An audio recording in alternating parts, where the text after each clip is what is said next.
What's up, guys? I'm JJ, I'm Javier. and this is the PM Football Podcast.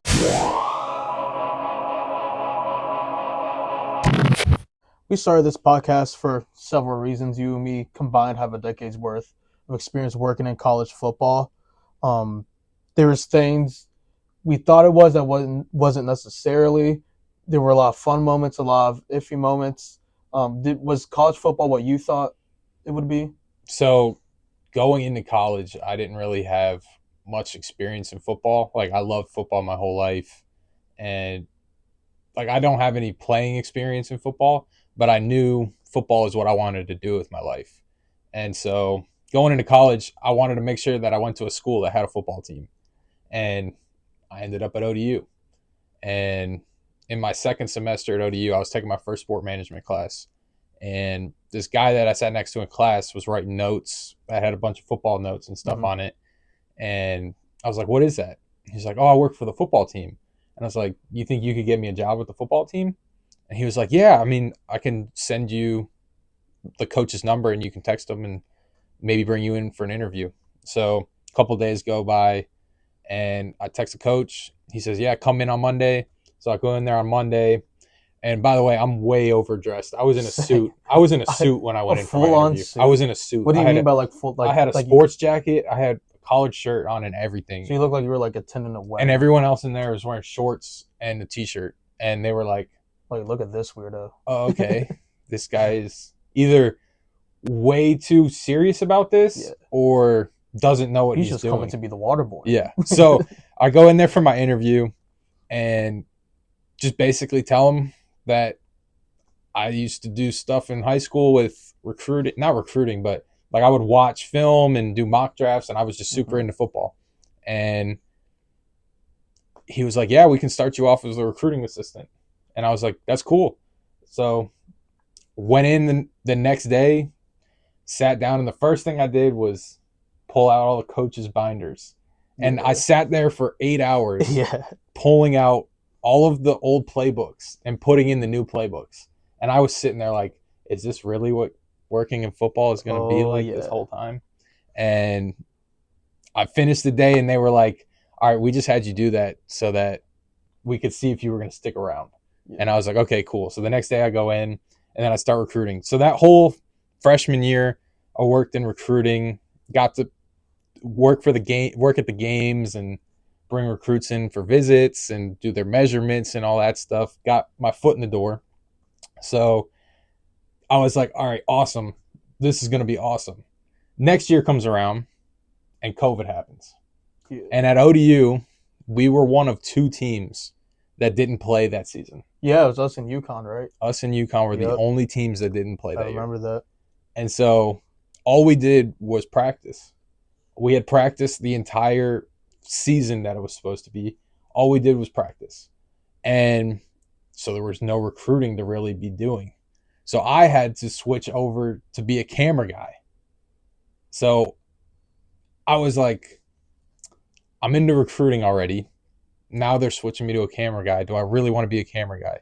But they were like, trust me, stick with the camera guy thing. We'll get you a spot once we play next year.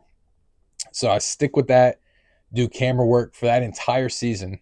And then, so once that season ended for everybody else, it was like January, I think. And one of the defensive GAs came down and was like, "Hey, we want you as a student assistant for the defense." And I was like, "Yes, please, anything to get me out of being a cameraman." And so went and did went in that next week and started me off with defense. And they put me with the bandit position, which is basically like the outside Mm-hmm. linebackers, Yeah. it's like outside linebacker, edge rusher type of position. So they put me with that coach, and I got along really well with that coach. Got to meet all the players that played that position, and started from there. So we started winter workouts, went all the way through that, was helping with that, and then by the time we came back for summer workouts that year, the defensive coordinator came up to me and was like, "Hey, we don't have very many student assistants on the defensive side." And he was like, "How do you feel about signaling?" And I was like, "I've never done it, but I would definitely be down to do it." And so from being a camera guy, from a recruiting guy, I went to the signaler for ODU's defense. Yeah. And it was nerve-wracking Absolutely. I because, bet, man. like, majority of the time I was the live signaler too, and pretty intense defensive coordinator Yeah. we had. Yeah, to say the He's least. Yeah. awesome. He's Love the dope. guy. He's Love so him. cool. But when he's on the football field, he's a scary He's a guy. different person. Scary guy. He is. Very But intimidating. so got into signaling, and I was still doing a little bit of recruiting stuff, but because I was working with the coaches, I had to do a lot of stuff on the side, like coaching wise. So like whether putting in notes for practice and like being the signaler, like you were a pretty vital part. Mm-hmm. So it got to the season, and they told me I was traveling, obviously, because I was a signaler, and went the whole season as a signaler, and it was awesome. Again, working with the Bandits, pre-game stuff. You doing all the workouts with the Bandits, the pre-game stuff, and that was awesome. So that season ended, and I can't. What would that have been? My junior year, right? I think so. So it would have been, yeah, freshman was recruiting, COVID, He's defense. in your junior So year. then Yep. that last year, my senior year, I did the same thing. I was signaler again, but now I'm like the top guy in there. And so going back a little bit, my junior year was when I met Angel. Yeah. Angel came in, same scenario I was in. He came in and talked. I don't even remember who brought you in, really. It was the old DPP, and it's funny because I heard about you before I even met you, because I showed up, started working in recruiting, and like scouting. All that's all the same thing when you're at that size of a school at ODU. Yeah.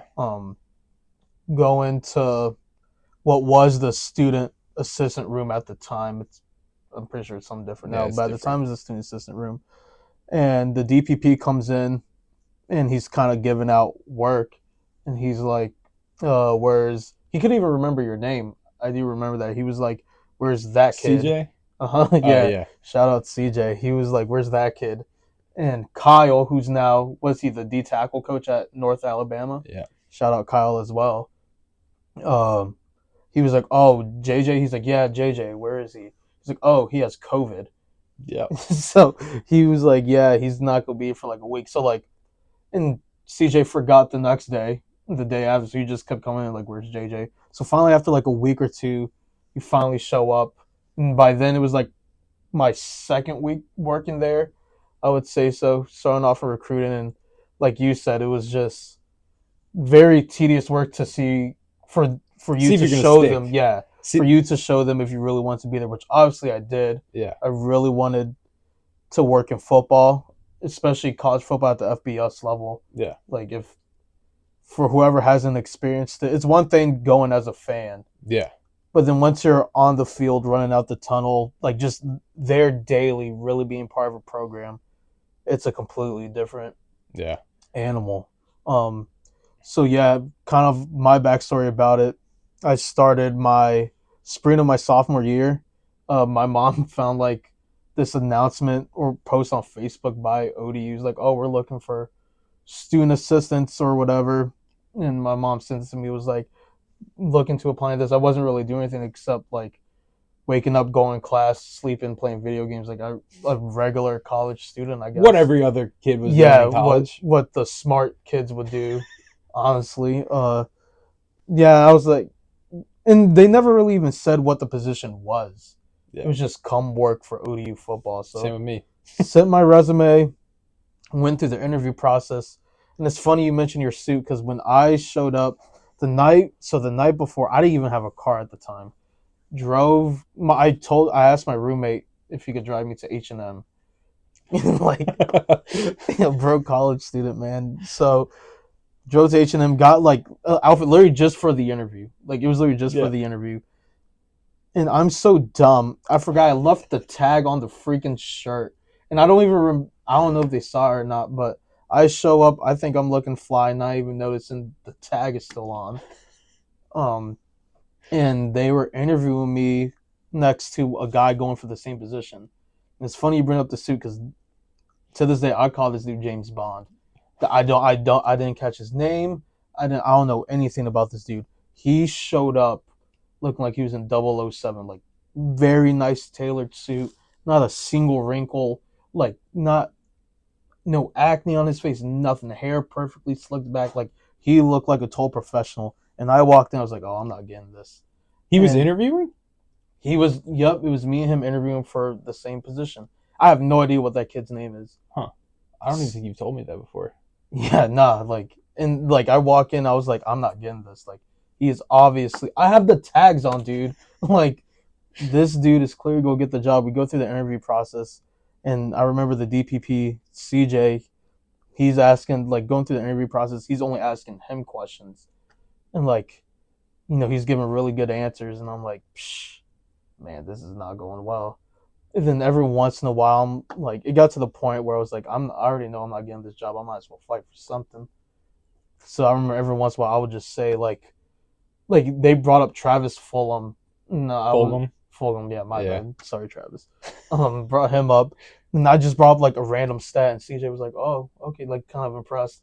Something else came up, just said something I know. CJ's like, "Oh, all right," like kind of just seeing that I'm not a total idiot when it comes to this stuff. He's like, all right, after like 20, 30 minutes, he's like, all right, interview's done. Like, I'll walk y'all out. What did you bring in to your interview? Did you bring anything with you? No, my book bag because I came from class, or I was going to class after. Do you know what I brought in? What'd you bring? Mock drafts. Really? I brought in mock drafts and big boards that I've made before. And they were like, randomly show them? They were like, do you have anything to show us? And I was like, I have these. And they were like, oh. And I was like, am I supposed to be showing them this? I think they're special. Probably. Like, oh. Yeah, but they were like, oh, this is kind of cool. There's not a lot of people that have done this before. Really? That have brought in these type of things to show us. And I was like, is that a good or a bad thing? And they were like, no, this is really good. And they were like, you can start. And then then and there, they were like, yeah, you can start tomorrow. And so, all right, then you can keep going though. No, that's a pretty sick story, man. That they just offered you around the spot. Yeah. That's sick. Well, to be fair, there was like maybe 3 or 4 student assistants at that time. That's true. So they were looking for when people. I was interviewing, there was definitely, I wouldn't say a lot more, but there's definitely more than 3 or 4. And they were the good ones. Yeah. Like by the time you got there, my first like semester there was like, oh, these are some heavy shooters right here. Yeah. Yeah. But I mean, 3 of them have like job. They're like position coaches. And you got to think when I was going in, it was after the COVID season. So you were a junior, I was a sophomore, and they were going into the first actual season where they could play. Yeah. And we had all these coaches coming straight from Penn State. It was a whole new complete. Probably should have mentioned that. Yeah, absolutely. Between the COVID year, so my sophomore year and junior year, there was a coaching change at the school. Yeah. So I'm sitting there thinking, do I still have a job with these guys? Like, I don't know, because the DPP had left. So CJ, the guy he's talking about, he wasn't even there at that point. Yeah. And I'm like, oh no, what am I going to do? And I actually have a story about what happened that day. So the coach at ODU right now, Ricky Ronnie, had a press conference that day. And he walks in. He definitely would not remember this story, but I vividly remember this story. Right after his press conference, he walks in to the back room where the student assistants used to work. I'm the only guy back there. And he's like, hey, I'm looking for the DPP. And he had just gone out to get stickers to put in the like mailers for the recruits. I thought you were talking about just like random golden stickers. So like, literally, congrats on getting hired. No, like what? Literally, I'm walking. He walks in and he goes, hey, I'm looking for the DPP. And I'm like, do I tell him the DPP's out getting stickers right now or what? So like, I kind of froze and I was like, he's not here right now, but I'm JJ. And I was just like, I'm JJ. And I was like, he was like, okay, what do you do? And I'm like, I'm a recruiting assistant. And he's like, okay, cool, man. Just let me know. I'm in the office up front. Just let me know when the DPP gets back. And I was like, did I just blow it? Like, this is the first interaction I've had. You do, as a student assistant, you do overthink every single thing like that. Like, just the most minor things when you're talking to, like, the head coach, OC, DC, whatever. Every little thing you do is like, did I just mess that up? Yeah. It was just completely normal. So are we to the point where we're, like, in the same year at this point of you telling your side? So at this point, I'm still I still haven't even left my interview. Yeah. with Okay. Yeah. My story. bad. My bad. We My have bad. completely My bad. just gone. No, all good. So CJ's walking us down, showing us the exit and stuff. He looks at James Bond and is like, "All right, can you start like that next month?" The interview was like a Thursday. He's like, "Can you start that next Monday?" The guy said some sort of excuse, and CJ just like, not to say he looked turned off by it, but it was just I can't really explain it. But at that point, I was already like, well, I'm not getting it. Like the guy had a better interview. He just asked him if he could start. He's probably gonna tell me to just kind of shoo off. And the guy was like, nah, I can't make it Monday because I have this responsibility or something like that. CJ was just like, oh, okay. Turns to me, he's like, can you start Monday? And I was like, yeah. Like I was, no matter when he told me I could start, Yeah. I was gonna say yeah. Never Like, say no. no. For whoever wants to go work in college football, never say no, ever. You don't know how to do something, figure it out on the fly. Don't say no. But I was like, absolutely, like, I'll start whenever you want. It's like, all right, cool, you have the job. Never saw James Bond again. I have no idea who that kid is. Never saw him around Yeah. campus. They didn't say anything about him to me or anything. So Never saw that kid again. I have no idea what he's doing right now. I have no idea what his name is. But yeah, that's how I got started. So that was the spring of my sophomore year.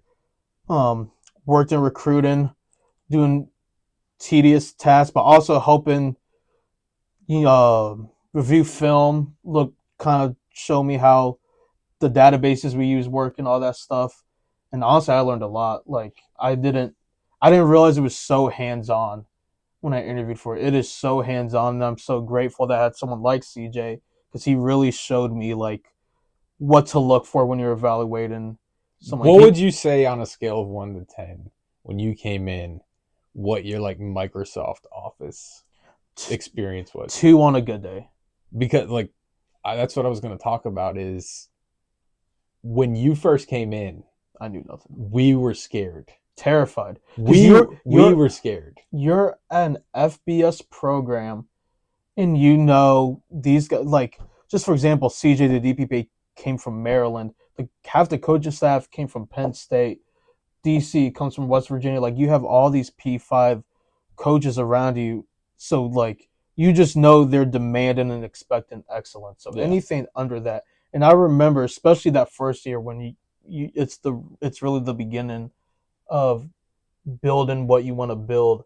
They kept talking about something of a standard. Like there's a standard, we're not changing the standard. Either you meet it or you're gone. Yeah. And that didn't just reflect on the players, that reflected on the staff, the interns, whoever it may be. So we knew every minute you were in there, there's a standard, you have to follow that standard. Yeah.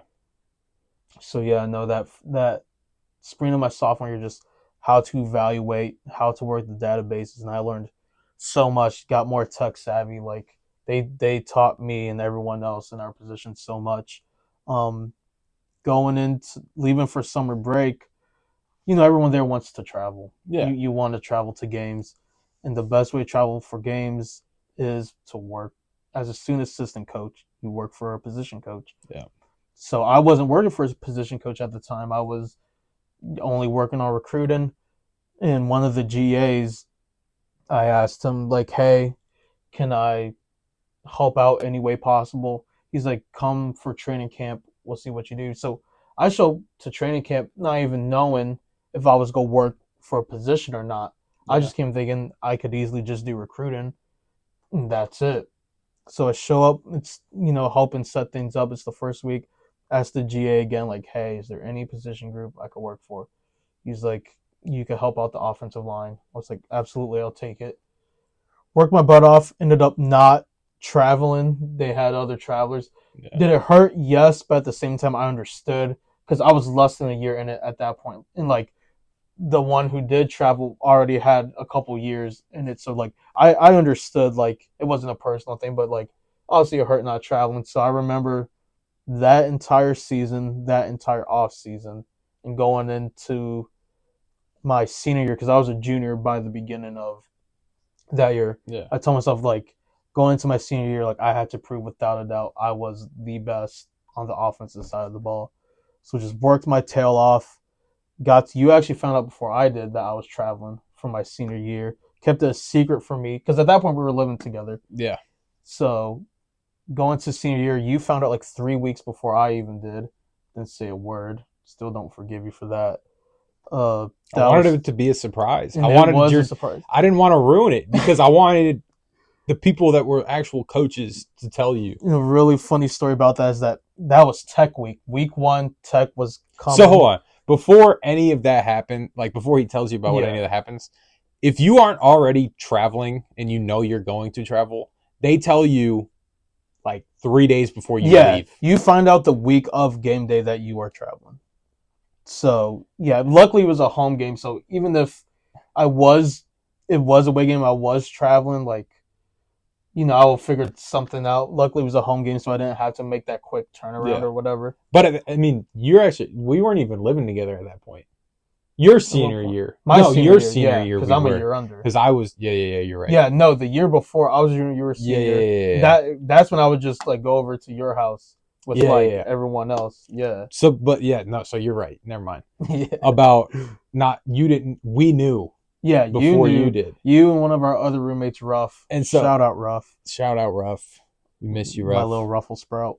But anyway, we knew that you were traveling, and every day after summer camp, you'd be coming home and being like, "There's no way I'm traveling." Yeah, because remember I'm not gonna say who the assistant is, but they brought in an assistant. Yeah. That already graduated at that point, but wasn't a GA. For those who don't know, a GA is a graduate assistant.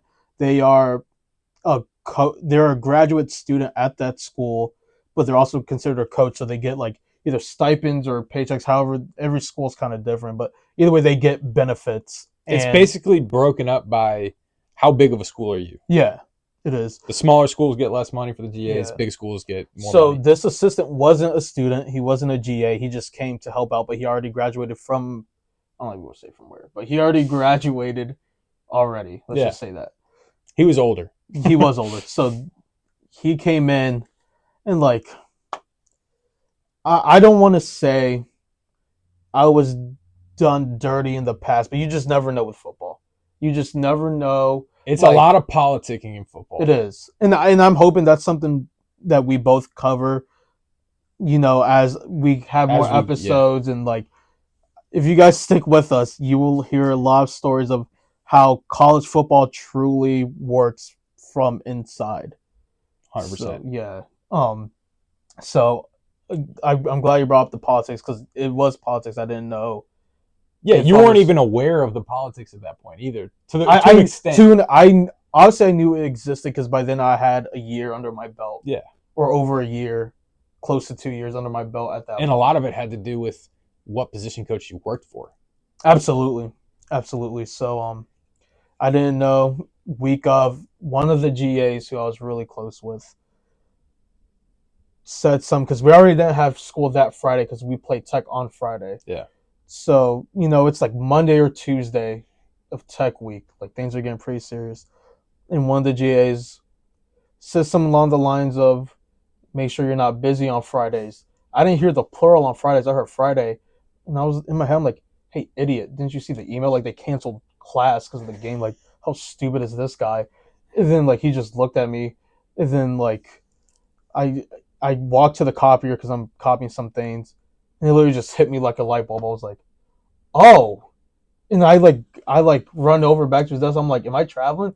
He's like, yeah, idiot. Like, you're traveling. I was like, no, I was just so excited. So I remember you coming to the back and being like, I'm traveling. I was like, yeah, I've known for 3 weeks. And you were like, what? Yeah, that broke my heart to know that you knew before I did. But obviously, like you said earlier, like, traveling means so much when you're at that position. Like, it makes it feel like you've made it. In a way, absolutely, in a way. It's like, all right, they trust me this much that they're paying for a hotel for me to sleep in. A plane ticket to fly on, or bus. Man, those are some nice hotels too. Man. I know. I don't want to sound like I'm bragging, but those were some nice hotels. Yeah, man. Even for the small schools, they don't put you in rinky-dink Motel 6. You're at a pretty nice hotel. Yeah, Renaissance. Yeah, it's nice. But yeah, finished my senior year. I know you could relate. once that senior season ends, it just gets scary because you don't know what's going to happen. So next. do you want me to start picking back up now? Absolutely. You could go All right. ahead. Yeah. So where I left off, senior year did the same exact thing I did in my junior year. I don't know if I said that or anything. But so we finish our senior year. We go to a bowl game, right? Yeah. That year. So Did my senior year, we ended up going to the Myrtle Beach bowl game at Coastal. And who do we play? Tulsa. Yeah. Chris Paul. Was it Chris Paul? No, Yeah. it was. He's a commie now. It wasn't Chris. I mean, Chris Paul was on that team. Yeah. Who was the left tackle? He's the Cowboys. Tyler Smith. Yes. The left tackle for the Cowboys, Tyler Smith. Or is he? I don't know what he plays. Line, but yeah. So regardless, they beat us pretty bad that game. O-line. They beat us pretty bad, and so we went to the bowl game. Ended the bowl game. It was pretty sad because I thought for sure that was my last time that I was ever going to be a part of ODU's football team. Mm-hmm. And so January rolls around, and I'm sitting there at my girlfriend's house, and out of nowhere, I get a phone call from our defensive coordinator. And he says, "Hey, I have a position for you for this next year. I know you're graduating." He says, "I want you to be the defensive recruiting coordinator." He's like, "We can't pay you, though." Mm-hmm. And I'm like, "I understand that." He's like, "I do need to know, like, pretty soon if you're going to take it. Because if you're not, we have another guy that we want to get in to see if he wants it." And I'm like, "All right, yes, I'll take it. Take that. Go all the way to," this is January, go all the way up to June.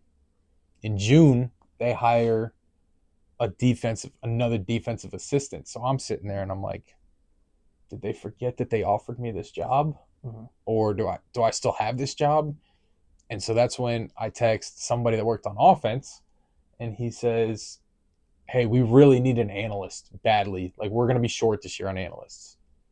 And I'm like, "All right, yes, right now." He's like, "Come down next week. You can start being an analyst." And I'm like, "All right, yeah, I'll take that." So I text the defense coordinator. I'm like, "Hey, I'm going to go to offense. They need me really bad."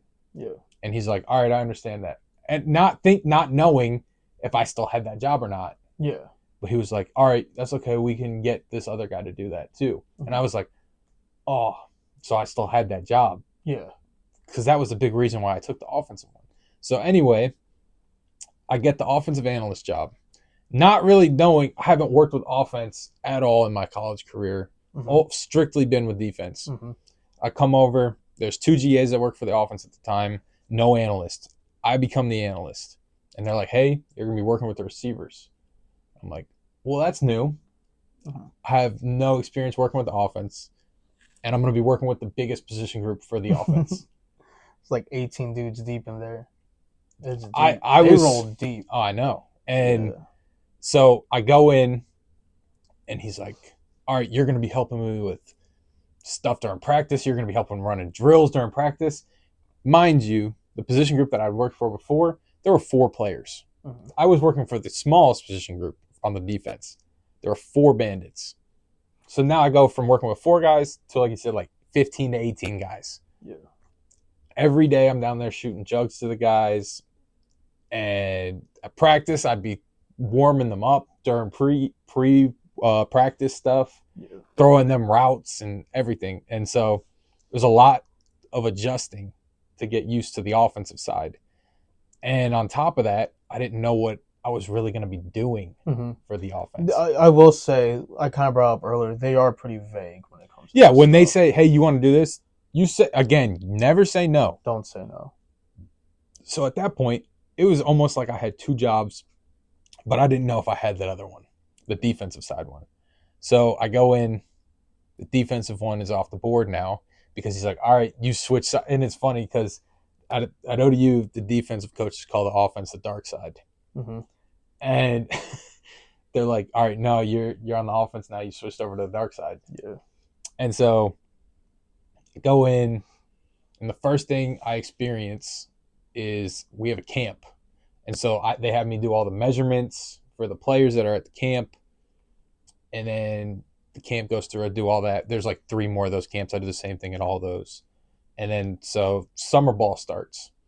And summer ball, like I was talking about before, I was helping out the players at practice, shooting them jugs every day. literally, I get a phone call. That was Angel was living me with me at that point. Yeah. I'd get phone calls at 8 o'clock in the morning. I'd get phone calls at 8 o'clock at night about, can you come shoot me jugs? Yeah. I'm in the facility. Can you come shoot me jugs? I swear, there was a time at like 10 o'clock at night I got a phone call from one of the players who was always in there, and you know who I'm talking about. Yeah. But, hey, can you come shoot me jugs? And I'm like, yeah, for sure. And so Thank God we live like 2 houses down. I know. That was a nice thing. We were right down the street from the practice facility. Yeah. But so the season rolls around.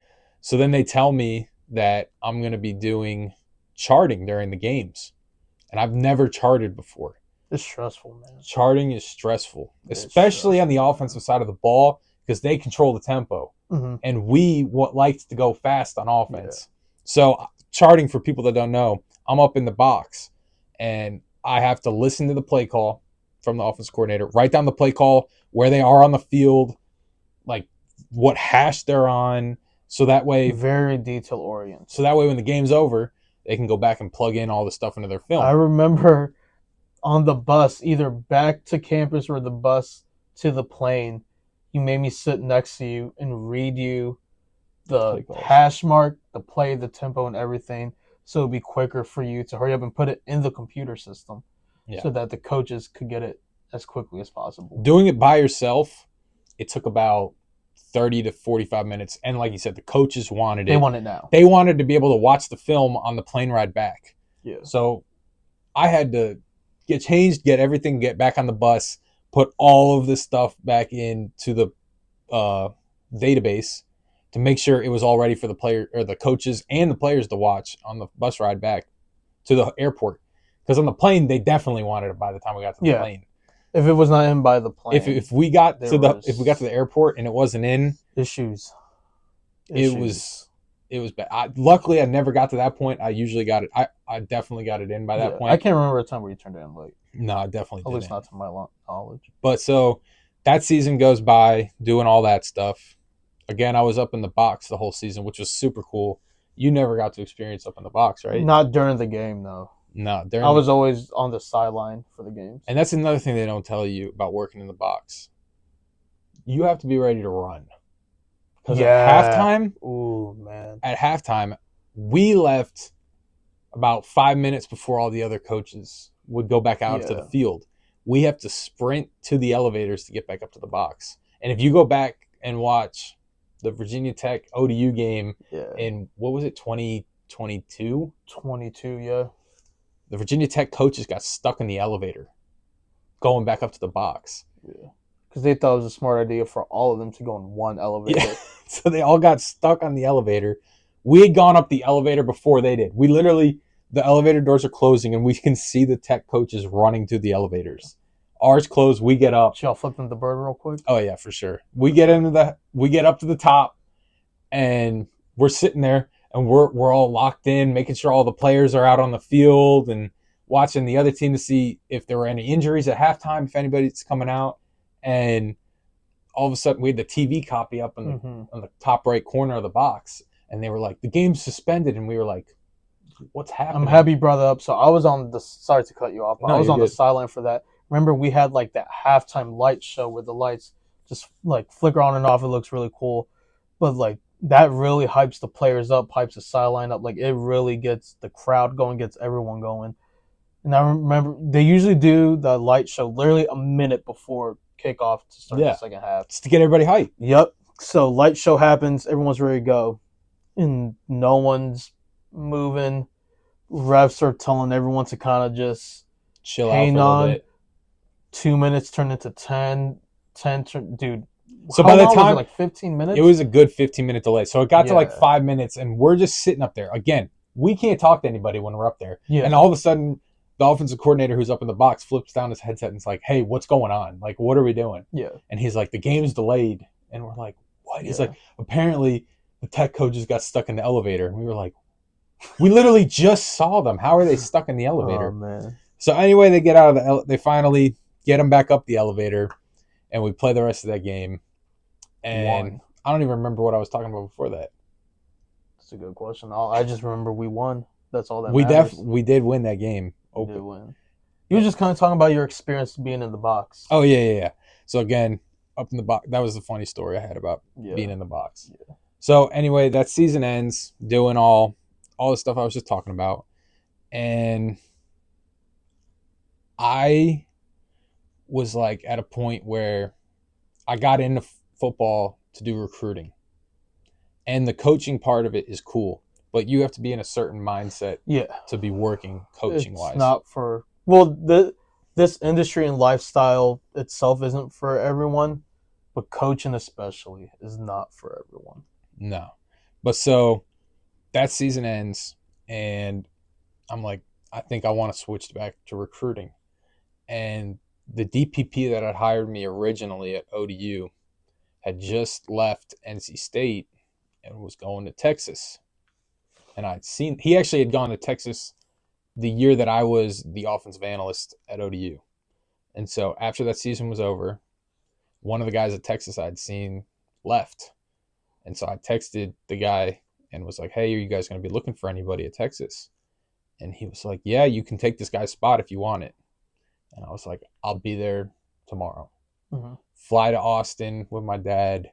We talked to all the people at Austin and at Texas, and they ended up hiring me I was a senior personnel analyst at the University of Texas last year. Go And Longhorns. hook 'em, Hook 'em. hook 'em. And so I was analyst for the personnel department. And so that basically meant that I was watching our opponent's film and breaking it down. So what I would do is I'd watch the last 3 games of our opponents, break down what personnel they're in, all the different types of personnel they run, and all of that fun stuff. All the people, everybody, if you're watching this, you understand what we're talking about for the most part. And so I did all of that. And then on game days, I was doing a lot of the stuff that I was doing my freshman and freshman year of doing the height, weight, arm length, all that type of stuff. And then last year, like I said, last year I did all that stuff. And I'm going to let you finish up where you were at, because then we can get into our other points. Yeah, so, senior year traveling. I'm still pretty young, but it's fair to say I don't think life gets much funner than that traveling. Because everyone that traveled, we all lived together in the same house. Yeah. So we already see each other every day. We just literally became a family. So you're traveling with the people you love to college football games, experience being on the field in the box, like really experiencing it. You get there the day before, so not only do you get to live, go to college football games and stuff, you get to experience the city where you are playing at. Yeah. And that just makes it even better. Which than we what will already get was. to Yeah, in other videos. we some have stories about this. Man, stick around to other episodes because we have a lot of stories. We could do probably 2 or 3 hours talking about one trip. Absolutely, easily. But yeah, just really enjoyed traveling aspect. The season didn't end how we thought it would end for several reasons. A lot of them not really in the coach's control or a lot of people's control. But like you brought it up after the bowl game, South Alabama was my final game, and I remember in the locker room just crying and being emotional because you think like that's it, and you invest so much to program, especially us, because we were building from the ground up. Yeah. Like I Specifically showed up. you I showed up the year. You got there the year the new staff was in. Their first year was my first year. So like, and that was a special year. Yeah, man, starting off 1-5, finishing 6-6, go to a bowl game, winning 5 straight. It was 1-6. We started 1-6. Yeah, my bad, 1-6, won 5 straight to go to a bowl game. Like just being part of that already. One, being there every day, putting in the hours you put in makes you love the team and the program so much. And then doing that, winning your final 5 games after the COVID year, so that just really builds the love. And then like you invest in the players, you invest in the coaches, you invest in everyone else that's working with you. You just become so invested. You do that for several years. You honestly feel like the program's kind of like your baby almost. Yeah. Like you wake up, the first thing you think about is how do I get this program to be better. The minute you go to sleep, the last thing on your mind is how do I make this program better. It becomes a very unhealthy habit Yeah, or obsession. I shouldn't even say habit. it's an obsession. Easily. You have to be obsessed with football to you work you in you football. give up family time, you give up a social life, you give up so much because you want to see a team that, keep in mind, wasn't paying us. Like Yeah, we we were were doing doing it for this for free. free. We were doing it for the love of the game. Yep, just because we loved that program, we wanted our careers to kind of ascend and stuff. We wanted a career in this at the time.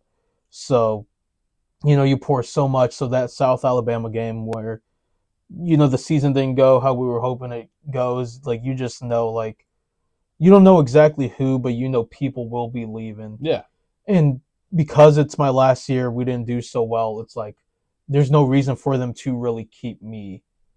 Like I almost kind of had that mindset. So it was like I knew it was a good chance it was my last game. So I'm just sad, man. I'm just crying. So going into the spring of my senior year, just trying to figure out like where I'm gonna go. I know I want to stay in football, like applying everywhere. No one's giving me a shot. And I see there's an opening at Navy football for a recruiting assistant. Before you keep going, Yeah, I kind of glossed over that when I was talking about mine. yeah. I didn't just get that Texas job right after the season was over No, at ODU. It months. took me 5 months to find something. And the crazy thing that happens when you're looking for a job like that, you can go, like we said, it took us 5 months to find something. But as soon as you get that one text message from a guy, it You're happens gone. that quick. It literally within 2 days, I was going from a guy that was like, "Am I even going to be able to work in football anymore?" Mm-hmm. to "I'm going to be a personnel analyst at the Yeah. University of Texas." Yeah. Your mindset gets really dark. Would you agree? Yeah, Your 100%. mindset, the days just get darker and like. I mean, I don't know if it's like No, that not like not that bad. bad. All right, maybe I shouldn't say it like that, but like it really does mess with your mind. Let me just put it like that. Yeah. It does mess with your mind. You overthink a lot of things during Yeah, that time. and like you brought it up, like it's like, do I even have? I invested all this time. I invested these years. Do I have a future in this? Yeah. And like you said, it takes that one phone call, that one text message. I applied for the Navy job. Felt like I had a good shot at it. Next day, got email back from the director of recruiting. Like we would like to set up an interview and stuff. Go through the interview process. The semester wasn't even over. Like I'm still a senior. The semester wasn't even over. He's like, when can you come? I was like, when do you need me? Like I'll be there tomorrow if you need me to. Again, just like never saying no. If they tell you to be there or ask when you're going to be there, say you can be there later that day. Just get there. Because find a way to get there. That's how quick they move on from people in this industry. Yeah. You have to be the one to go out to get that job. You can't just be sitting there saying, "Oh, they already want me." Yeah. Like I can come. Very rarely will a team or someone approach you. You have to be the one advocating for yourself when it comes to this stuff. And it's all about knowing people. Yeah. Like I said, this entire industry is just knowing people. The Texas job was just from knowing the guy. Like I'd even bring that up. The reason I even got the Navy job, a big reason, shout out Coach Smariglio at ODU. He had connections at Navy. He was there the year prior. And I knew that literally off of a 5-minute conversation. Never talked to him prior, like a month before. We had like a scrimmage or something at the stadium, and the facility stadium, like not far but not close. Like we drove a golf cart to go over there, and the director of football operations asked if I could drive him. I was like, yeah, no problem. I was in the golf cart with him, driving him, and that's honestly the only conversation we really had was just talking to each other about our experience and stuff. And he said he was from Navy, kept that in the back of my mind, saw that the Navy job was open, asked if he knew people he could help me out. He said, yeah. Yeah, that's how I got it. So it's all about who you know. So how was your year at Navy last year? Overall, I loved it a lot. I can honestly say I loved it a lot. It is so different than any other program. It's a service academy. Yeah. The premier service academy, I should say. Got hired there as a recruiting assistant. And honestly, if I'm being honest, and you know about this, the first couple months, 2 or 3 months, I think, kind of rough. I'm be honest, just because it was such a drastic change, and Yeah, you go from, like you said, we were a family at ODU. yeah, You go from the family to a new family, but you're almost like the stepbrother yeah, that no one really knows and they don't know if yeah. they It's like you yet. so when you show up to a new place, especially when you're not like in a high position, it does get pretty intimidating. At least at the beginning. 100%. I think Bro, once you get to walking know into them, Texas from yeah, ODU, yeah, seeing Steve Sarkisian like in person, yeah, I was like, I'm going to be working with this guy. yeah. This is No, ridiculous. yeah. So I will admit, first 2 or 3 months a little rough. I think once we reached training camp, it was really uphill from there. And it got to a point where, like, again, like you do kind of make your own family in the 100%. places you go. And man, I love the best people you will meet are at Navy, without a doubt. Everyone is so kind. They look out for each other. Like, I cannot say enough good things about Navy. In all honesty, that place is absolutely amazing in every way. Yeah. I loved it there. So that kind of brings us to our next point is why would we leave those jobs? Yeah, because it was fun. It was awesome. It's a lot of fun It's the best thing I've to ever me. experienced. To me, that's the best job you can have. It's up there.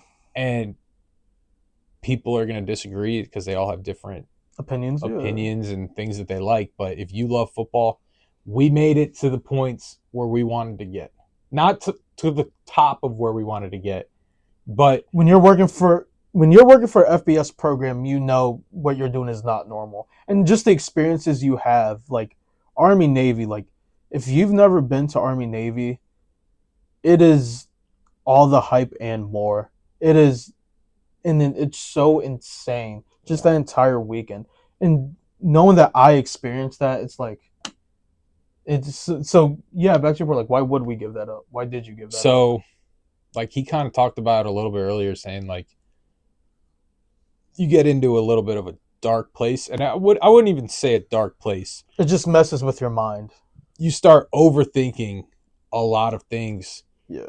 and I think I'm gonna let you go first because you were before me. I was. So it was always so the first sorry to kind of backtrack. My first semester at ODU, only working recruiting, there wasn't a single day where I was like, I don't know about this. Like I loved every single second, every single minute of just watching film, evaluating. Like I was in love with that job.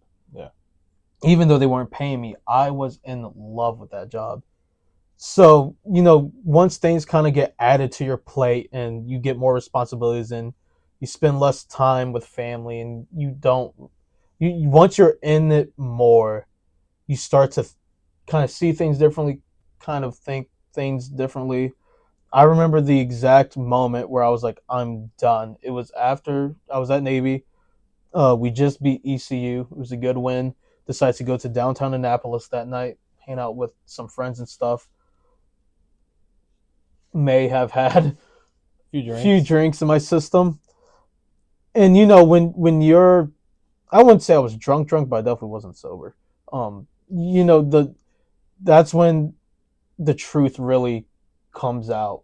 You could say like when Your inner monologue. yeah, Talking to you yourself. can't run away from certain things at that point. So I already knew in the back of my mind, I was already like, I don't know if the lifestyle itself is for me. The not being at home on holidays, the not seeing my family, the showing up to work at 6 in the morning, not leaving till 11 at night. Now, Doing it luckily for you, you were at Navy, and that's pretty close to where you live. closest. It was an hour plus. Close enough for you to drive to. Yeah, it. that I could go home after work. In my sure. scenario, Yeah, I was in Texas. yeah, It's a 20-hour car ride back to Virginia. yeah. It's a 5-hour plane ride, but You're like not going it's not every like night, yeah, I get to go home for maybe 2 days and then have to come back. exactly. So at that point, it was. I'll let you finish though. No, that's basically what I'm saying. Yeah. You you just see what your life is like, and at least for me, you start thinking, what do I want my life to be like in the future? Like, what do I want to be as a father? What do I want to be as a husband, as a son? and stuff, you start to think how you want to be when you get older. It's like, do I see myself missing my kids' birthdays, missing all these Families' events, birthdays, not even just kids' missing, birthdays. my child's first time walking, missing the recitals, missing all this stuff for what? To not to say lifting a trophy isn't significant, because I am addicted to winning. Oh, Like 100%. There's I no feeling, there's nothing like winning winning a in college game football, man. and coming back to the locker room with the team that just won that Yeah. game. So like, not to say it was easy to give up, but at least personally, you start to really think like, how do I want my life to be? And it was like, I not like this. It just got to a point where it was just like, not like this. Yeah. And another point is, We didn't make money. we weren't making money. So it's like, I'm in debt from school. And I started thinking about, why did I go to college in the first place? I went to college in the first place, not for football necessarily, but to get a good job, to help my family out, Just better yourself. just better myself, put my family in a better situation. And I'm thinking like, if I continue this, how much longer do I have to do this? How long can I keep up with this? Like, my family's not in a better situation. So, what was your dream job? Like NFL GM. getting into football. NFL Both GM. That's for both of us. Yeah. We both, and I think a lot of people trying to get into football are like, I want to be a NFL GM. Yeah, so like, I'm glad you brought that up. Obviously, you don't think it's gonna be a straight shot, But once you get in, once you're in it, it's different, and that's why I'm really hoping in later episodes we will dive deeper into exactly what that means. But just know, like, what you think it is not really what it is, and not even in a bad way. Like we said, there are amazing moments. there's a lot of things you don't know in a good way, Yeah, but there's also a lot of things you don't know in a bad way. yeah, and I'm really hoping we cover them in later Which episodes. is what we made this channel about. We wanted to make this channel about people that can explain to you, if you're one of those people that are trying to get into football, we're here to help you. Mm-hmm. And that's like, we want this channel to be super fan oriented. And if you have questions about if you're trying to get into football, like what to do to get into it, because that was a big thing for me. What to expect from it. But a big thing for me was, how do I even get into the facility? And not a lot of people know that, because it's such a niche industry, such a niche job market. It's not like they're going to be posting, hey, we need, for your case, I guess it was that way. I mean, but it was on the Scoop, or are you talking about the ODU one? Yeah. Yeah, I mean, yeah, but you had to be a ODU student to get that. So even then, like, it's not like you could be just anyone. Like, it's not very easily accessible to find jobs as a student, because that mainly you got to get in as a student. And even if you're not a student, there's a lot of people that might be watching this that aren't students. Like, I'm in this career right now. I want to go into football. How do we do it? And I'm really hoping we can help them with that as well. Yeah. But like I was saying, we want to be super fan oriented. Absolutely. So if you have any questions or anything, we will try to answer every question that we get. Yeah.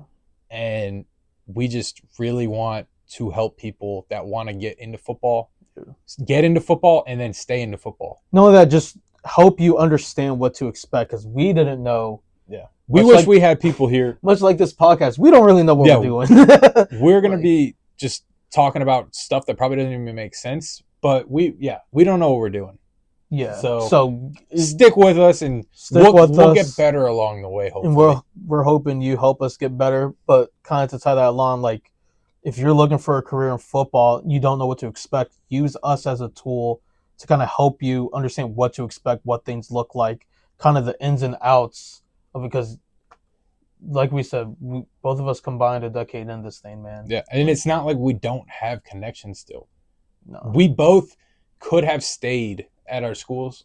I mean, I don't want it to seem like I'm bragging. I did have an offer or two. Yeah, I had a couple offers, and one of them I was at your house for the national championship game. I won't say the school out of respect, but that was not an easy no, because I had so much respect for the coach that offered me. Although I'm not saying school, I want to make it between you and me. Like, he's going to do amazing things at that school. Yeah. Over there. Like, he is such a great coach. I have all the faith in the world that he will really raise that program. But he ended up, I was at your house, ended up offering me a job and In coaching. which I already experienced a little bit of coaching through ODU, and I already knew that wasn't necessarily something I wanted. And like I said, after the ECU game at Navy, like, I already knew, like, I already kind of didn't want to continue that path. Obviously, if not to say a better position, because that's not what I'm trying to say at all, maybe a more appealing position for what I was looking for presented itself. Yeah. The chance of me taking that probably pretty high, but it wasn't like previous where I was clawing my way to find all these different things. But I was a lot more focused on looking for jobs outside of football, not just in football. Yeah. Whereas before I was only looking in football. Yeah. If that makes sense. Because it's super hard. It is. Once you're at that realization of, all right, I think I'm ready to look outside of football. Yeah, and that wasn't so he offered me the job. I asked if I could talk to my family about it and kind of think it over. He said, yeah, just know, like, you can't take too long. I was like, yeah, I totally understand. Talk to my family about it, talk to some coaches I trusted about it, got mixed reviews, and at the end of the day, in my stomach, in my heart, I felt like it wasn't The right for choice. me at that time. Yeah. And that was really hard to say no, because I loved working for that coach the time I spent with him. He's an amazing coach. He's going to do great things over there. So that was not an easy no at all. But I just knew it was time to kind of branch out and look for different things based on what I wanted my life to look like in the future. Yeah. So if you've made it this far into the video, which it's probably been some time at this point, we're going to talk about some stuff that you actually probably are interested in. Let's lighten the mood. Yeah, let's talk about a little football. So we're going to start off. I'm a huge Bills fan. Mm-hmm. And as you can see from the jersey, huge Commanders fan. So I grew up a Bills fan. I lived through the drought. My dad blames the curse on me. I don't blame him. I can see that. I turned 17.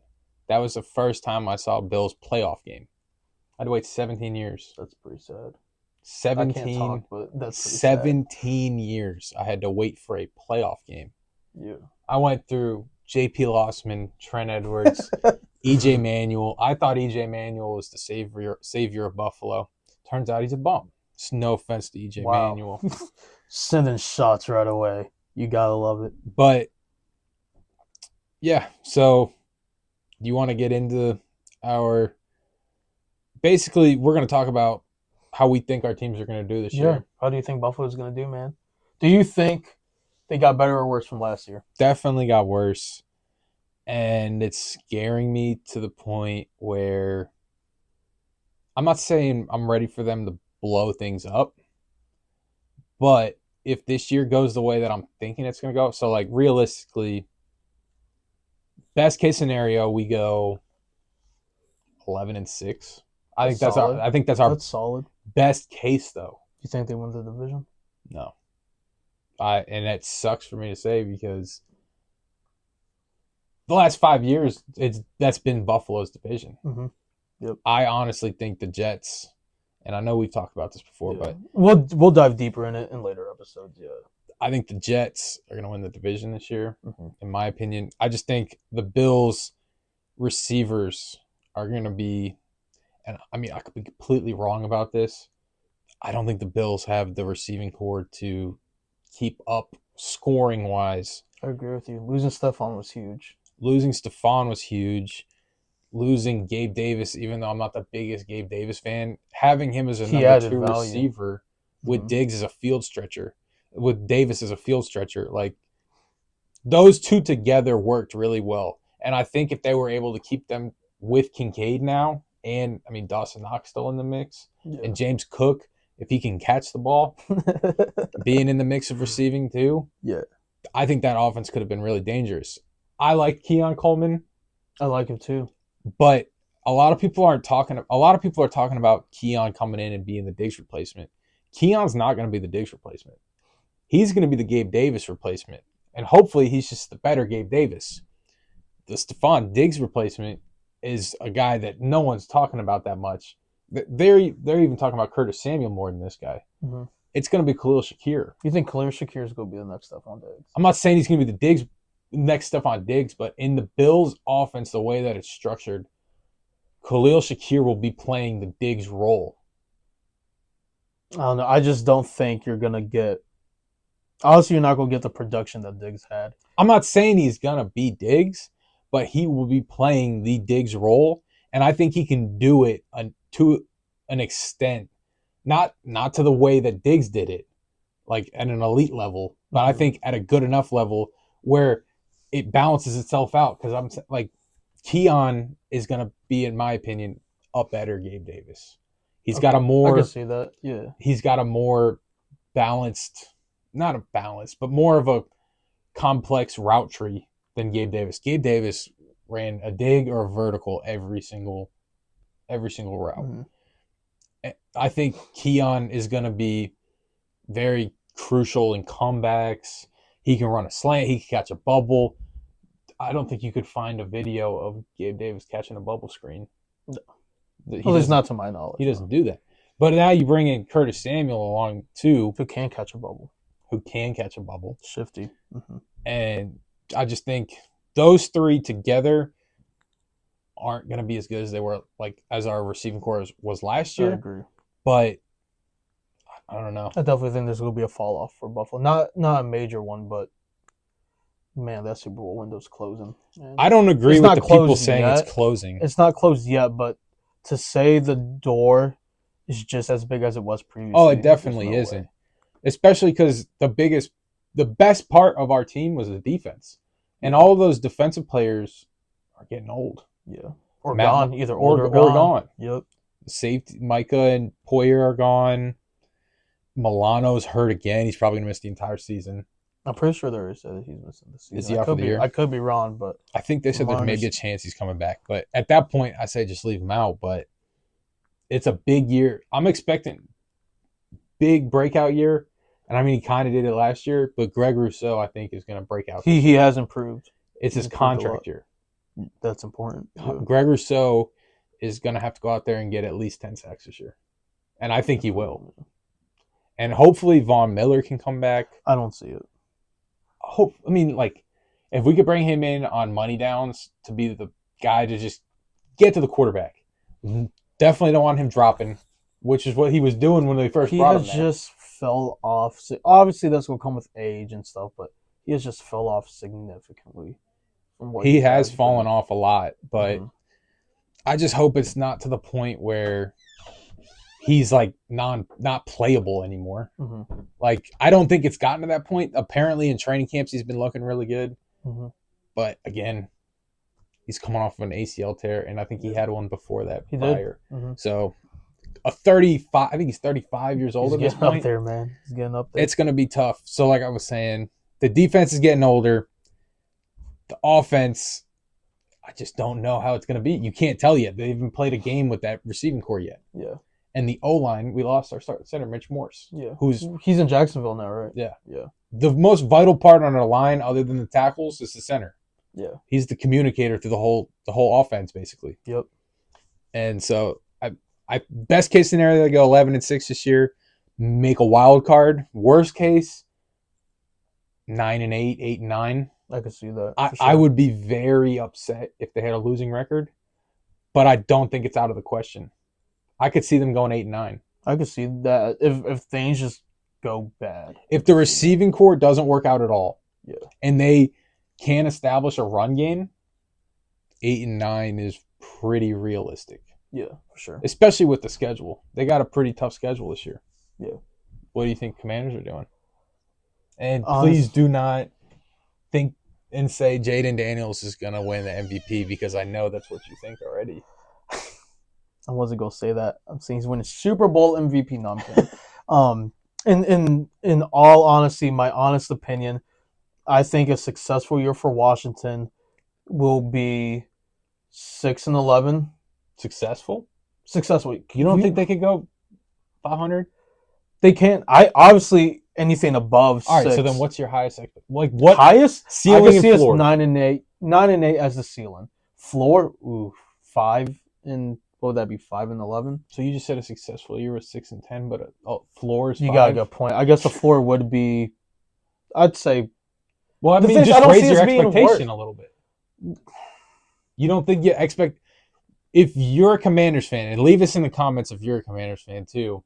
What do you think the Commanders are going this year? I honestly think we go 6-11. But you didn't let me finish the successful year. I think a successful year, we go 6-11. Jaden looks really promising. We live in a world where 6-11 is a successful year. Look, you're not a Washington fan. You don't understand. I've No, been you're doing right. I'm a this. Bills fan, and 6-11 Look, still made me just as mad. This is the first year fully under a Josh Harris ownership. Dan Quinn, new head coach, previous experience as a head coach, but new head coach at Washington. Adam Peters, first time GM. Jaden Daniels, rookie quarterback, obviously. Previous year, we just looked terrible, man. You're just glad Dan Snyder's not there anymore. I couldn't be more happy. That's all you really care about. That's what we need. That's what the city needed. Now we could really build. That's what I'm saying. A successful year will be 6-11. Jaden looks really good, and we stay competitive all 17 games throughout all 4 quarters. I just think the team was so bad last year to the point where you can't have high expectations. I told you I went to the Dallas game the final week. They weren't on the same level. It was watching a D1 team play a JV high school team. Yeah. Like, it just wasn't, they weren't on the same level. So to think we're going to win 9 or 10 games after one off season, we still don't know what the O-line's going to look like. Still really shaky. Our DBs are terrible. Mainly our corners, specifically our corners, look awful. O-line's a question. I like the linebackers. No, you don't. Yeah, Frankie Louvu, Bobby Wagner. Jamin Davis? He's not going to start. He's not starting. But you love Jamin Davis. Hate Jamin Davis. I don't hate Jamin Davis. I'm just not a fan. And Jahan Dotson? Man, that hurt. That broke my heart. That's the other thing. We don't, after Terry, who's our receiver? Who's our number 2? De'Ami Brown? You could say, hey, he's had a good preseason, had a good training camp. He's had that all his years in the NFL. He doesn't do anything when it comes to the regular season. Why should I trust him now? Yeah. I can't trust any receiver that comes after Terry. Is there any possibility they make the playoffs this year? I think we could make a wild card. Like, let's say we win 9. I want to say 10 games, but like, that to me, that's too unrealistic. I think 9's a lot more realistic. You win 9 games, go 9-8, sneak into a wild card. Who knows what could happen from there? Like, I'm not going to make any. Because I mean, at that point, once you're in, you're in. Well, I mean, and I was going to say, if you're the Commanders, you got to think that the beginning of the year is going to be the roughest part. Maybe. So if they end up winning 10 games or 9 games, they're going to be on a hot streak going into that. Hopefully, yeah. You wouldn't think the opposite of starting out really good and then kind of falling off. No. So if they're able to make a wild card game, we got hot in the middle. They're just getting into their stride, and Jaden's maybe taking that step of, like, not saying he's going to be a CJ Stroud level player, but maybe looking like maybe he will be. Yeah. Like, to the level of how good the team played that year. For sure. No, but that's what I'm saying. Like, that's why I think the floor is. All right, I'll put the floor at 4 wins, but I'm not going below 4 because I don't think we're a worse team than we were last year. Yeah. So I'll say floor 4-13, ceiling 9-8.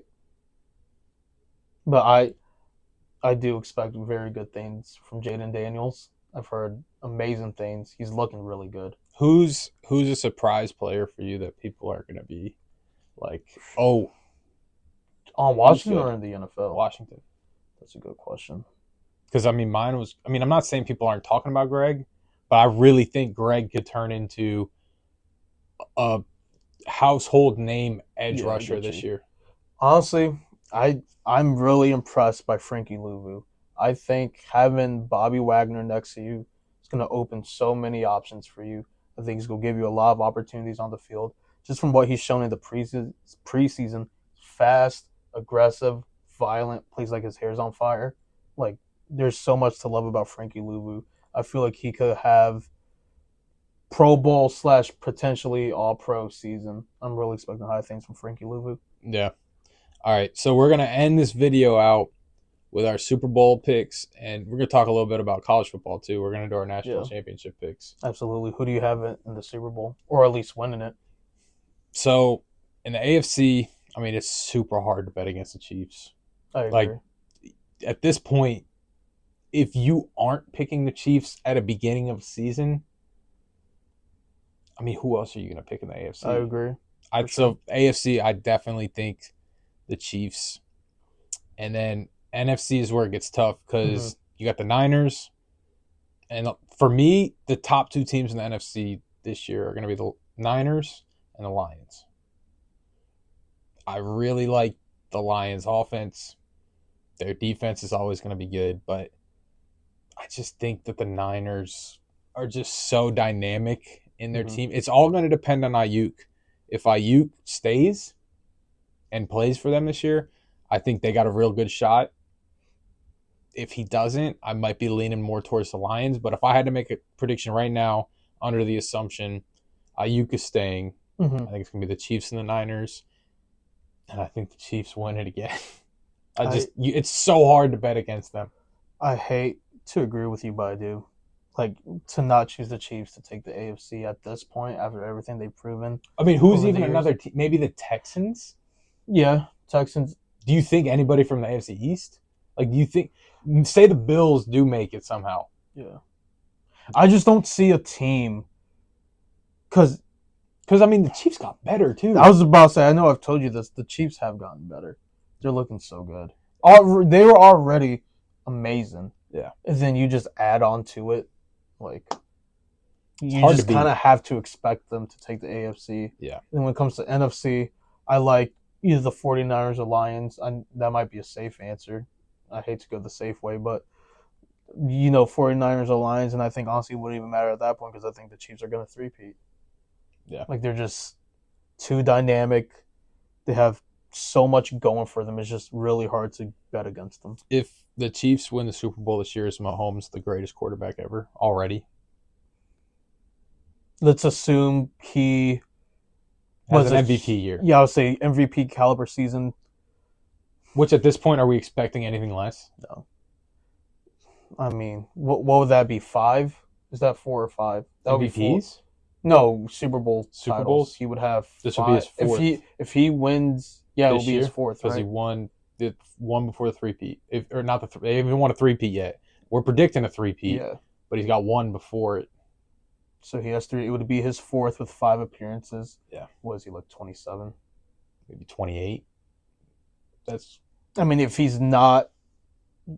don't think he's the GOAT by then, you definitely got to think by the time he retires, he will be the greatest to ever live. Yeah. All right, let's shift it over to college. Who you got in college? I don't care about Kirby Smart's ethics. I'm taking those Bulldogs all the way, man. 100%. They're winning the Natty. I don't care what happened in the past. I trust in that defense. Let them keep doing whatever they want because they will find a way to get to the Natty. Yeah. Last year was an anomaly. Yeah. And it wasn't one loss in 3 years. Was it 2 or 3 years? Yeah. One loss. To an Alabama team. That wasn't even that good of an Alabama team last year. It's just, now, I will say, thank you, Alabama, for beating Georgia because that brought Texas into the playoff. Shameful. But should we have gotten in? Yes. I do 100% agree we should have gotten in. Florida State, I don't care what they say, Florida State should not have made it. I just feel bad for them. Man. I felt bad for them, but I'm in total agreement with the committee of not letting them in. It would not have been a competitive game if they would. I know, but the whole point of sports is you are given what you earned. To say they did everything. You're wrong too, though. The whole point of sports is money. That's college football. The whole point of college football is money. The NFL too. It's getting to that point. Please do something about it. The whole point of college football is the money. That's true. How many people would have watched Florida State versus, what was it, Michigan was one? Yeah. How many people would have watched Florida State versus Michigan? Us, because we're losers. I mean, besides us. Normal people watching Michigan versus Florida State? No. Or are you going to watch Alabama versus Michigan? You watching Alabama versus Michigan? That was a great game. And it was a great game. Lost my parlay because of that. Why would you call a freaking? Why would Jalen Milrow just go down the middle? I don't get it. Why would you call a QB draw there? I don't understand. I don't know. Connor Stallions ghost tripped him. No, I'm excited to watch that documentary. I know. So excited. It came out this morning, right? Yeah, I'm going to watch it. Who do you have? You don't have a team that they're playing? I don't know. It's kind of weird because of the whole 12-team bracket. It's going to shake up a lot of things. Yeah, exactly. So, like, just because I don't know where people will be seated, I could see Oregon making the title game. Bonus prediction in there. I think Dylan Gabriel's winning Heisman this year. I won't be surprised. He's really good. Yeah, I could see Oregon make. I think if Oregon doesn't make it this year, I think this is their max potential this year. If they don't make it this year, it will be really hard for me to go into any other season before the season starts thinking this is definitely the best shot they've had in a very long time. I wouldn't say boom or bust, but like you said, for sure. I wouldn't say boom or bust either. Because Dan Lanning will recruit. He will recruit. I'm just saying there hasn't been an Oregon team like this in years. You can even say I won't say decades, in years, a very long time. There hasn't been an Oregon team like this. I don't know if they could replicate that in years to come. Not to say they won't be good in years to come. Yeah. I'm just saying this year's their best opportunity to make something happen. All right, I'm putting you on the spot, and you got to answer this one too. I'm scared.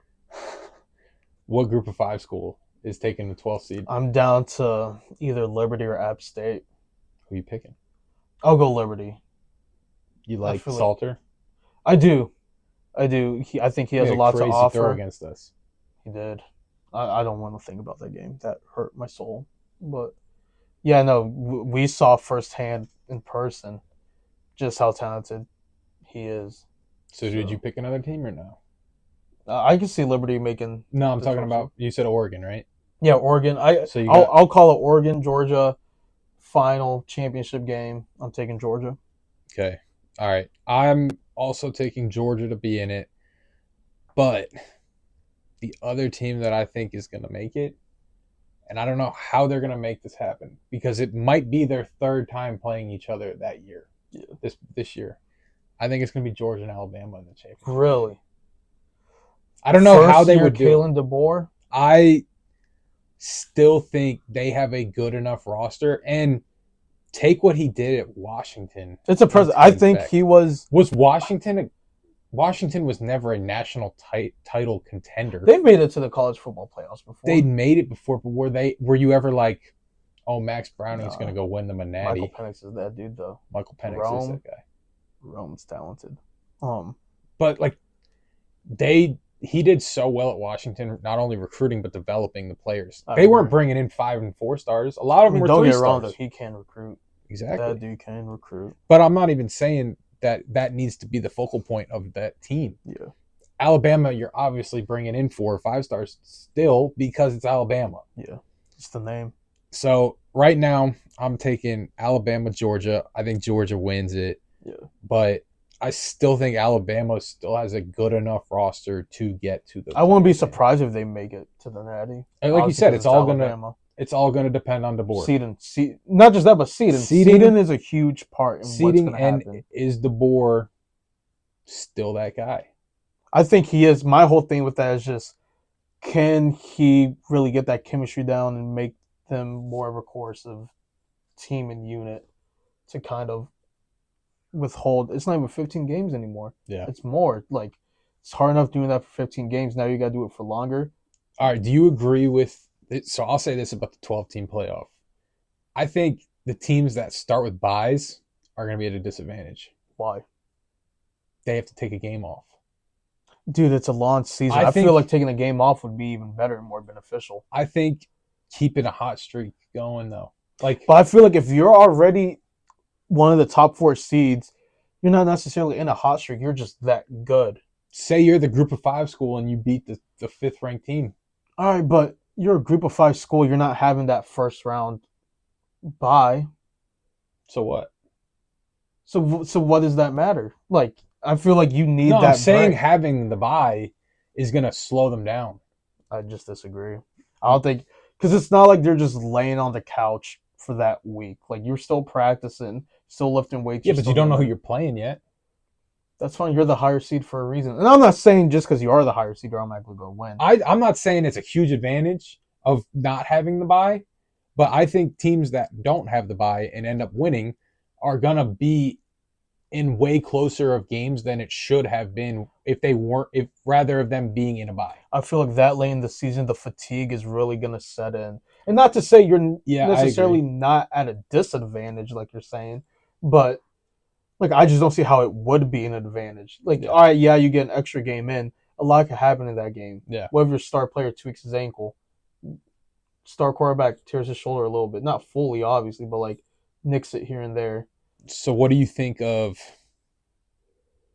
Do you think players are still gonna be sitting out? If you make the playoffs, no. But if you make an irrelevant bowl game, yeah. You And don't if you think have NFL potential, then yeah. you don't think any starters are sitting out in The playoff playoffs? games? No. You don't think? No. Do you? I think there's a possibility of it Why? still. It's the playoffs. If you're a senior and you know you're going to be a first round pick, But you want to win a natty. You want to help your team win a natty. say you're a Georgia player, Yeah. Yeah, you've already even won one. but even more of a reason to stay because you've done it before. Let's go do it again. I want to be part of that to go do it again. All right. I mean, I agree. I don't know. I still think there's going to be some people that even if they make the playoff are going to sit out.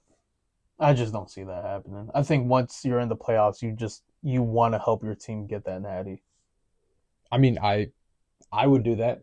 I just think Yeah. I'm playing a little devil's advocate. I I think feel you. I see the angle you're coming from. I just don't agree with it. no. Yeah. I mean, my 12th seed is going to be Boise State. That's a good one. That's a really I think good Boise State's going to make it. Ashton Genty's going to have a. one. Dog. I'm not saying he's going to win a He's Heisman. a I think he's going to be in the Heisman dog. conversation, though. He's a dog. Very good player. He is. All right. You ready to close this thing up? Absolutely. We appreciate you guys hanging in there with us. Can't wait to see you guys next week. Like and subscribe. And if you have questions, leave it in the comments Yeah, section. leave a comment below. what you guys want to see next. You know, like you said, this is very fan oriented. Let us know what you want to see. In the comments, leave your Super Bowl pick and your national championship pick. We'll see you guys next week. Yes, sir.